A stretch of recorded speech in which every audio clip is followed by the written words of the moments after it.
এই ভোকালতনামাতে আমার এবং আমার বন্ধু মেঘার দুজনেরই ভোকালতনামাতে সিগনেচার আছে। কিন্তু উনি মেঘার নাম বলেছেন, উনি বলেছেন যে মেঘা ওনার হয়ে অ্যাপিয়ার করছেন।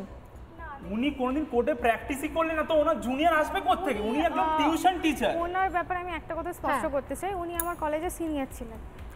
আমি যে কলেজ থেকে pass out, Shyambazar law college, সেই কলেজে উনি পড়তেন। এবার কলেজে ওনার কী রেপুটেশন ছিল কী ছিল সেই বিষয়ে আমি যাচ্ছি না এখন, কিন্তু ব্যাপারটা হচ্ছে উনি যে এই কথাগুলো বলছেন, উনি বেসিক নলেজটুকু উনি আমাকে এই যেদিন কোর্টে প্রডিউস করা হয় প্রথম দিন, যেদিন আমরা ভিকটিমের সিগনেচার নিয়ে ওয়াকালতনামাটা ফাইল করি, সেদিন তার পরের দিন রাত্রে উনি আমাকে ফোন করেন। ফোন করার পর উনি আমাকে বলেন যে আমার তো ভিকটিম ফোন রিসিভ করছে না, তো তুমি কি ওর সাথে কমিউনিকেট করতে পেরেছো? আমি বললাম যে মেয়েটি আমাকে কল করেছিল, বাট যেদিনকে ওর আই থিঙ্ক 164 রেকর্ড করা হয়েছে, তো মেয়েটি আমাকে কল করেছিল, কিন্তু আমি মানে সেই মুহূর্তে ওর কথা কিছু শুনতে পাচ্ছিলাম না। দুবার ফোন হয়েছে, কিন্তু দুবার ফোনটা ডিসকানেক্ট হয়ে যায়। তো আমি বললাম যে হ্যাঁ, আমি কন্ট্যাক্ট করতে পারিনি, আর আমি এই মুহূর্তে কন্ট্যাক্ট করতেও চাই না। আমি আয়োর সাথে কন্ট্যাক্ট করার চেষ্টা করেছি, ভিকটিমকে আমি ডিস্টার্ব করিনি। ওকে। এবার সে আমাকে তখন বলে যে আচ্ছা, এই মামলাটাই তো ওয়াকালতনামা নেই। আমি বললাম যে ওয়াকালতনামা নেই মানে ভিকটিম আমাকে অনুমতি না দিলে আমি অ্যাপিয়ার করলাম কি করে?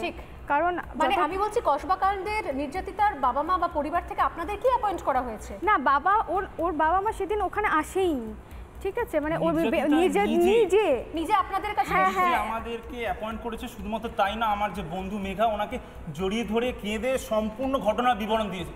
আমার বলতে এটাই খারাপ লাগছে যে উনি একজন আইনের টিচার, উনি নিজেকে আইনজীবী হিসাবে প্রমাণ করছেন, কিন্তু সমস্ত জনগণ এবং স্বর্ণালীদি আপনাকে বলতে চাই, there is a difference between lawyer and advocate. Lawyer আমরা কাদের বলবো? লয়ার বলতে যারা ল গ্র্যাজুয়েট বা ল প্রফেশনে আছেন, কিন্তু অ্যাডভোকেট হতে গেলে ওকালতনামা দিয়ে যিনি কোর্টে একজন ক্লায়েন্টকে রিপ্রেজেন্ট করেন তিনি হচ্ছেন অ্যাডভোকেট। উনি একজন লয়ার হতে পারেন, লয়ার টিচার হতে পারেন, কিন্তু উনি অ্যাডভোকেট নন। আমার কিছু বলার নেই, এই জায়গা থেকে আলোচনাটা একদম শেষ করব, সময় একদম নেই।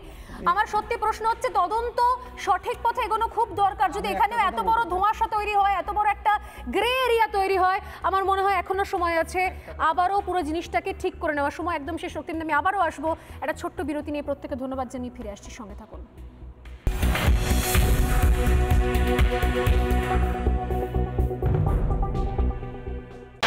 নানা ধরনের কন্টেন্ট দেখার জন্য লাইক করুন, শেয়ার করুন আমাদের ফেসবুক পেজ, সাবস্ক্রাইব করুন আমাদের ইউটিউব চ্যানেল। পাশাপাশি অন্যান্য ব্রেকিং নিউজের জন্য অবশ্যই চোখ রাখুন রিপাবলিক বাংলায়।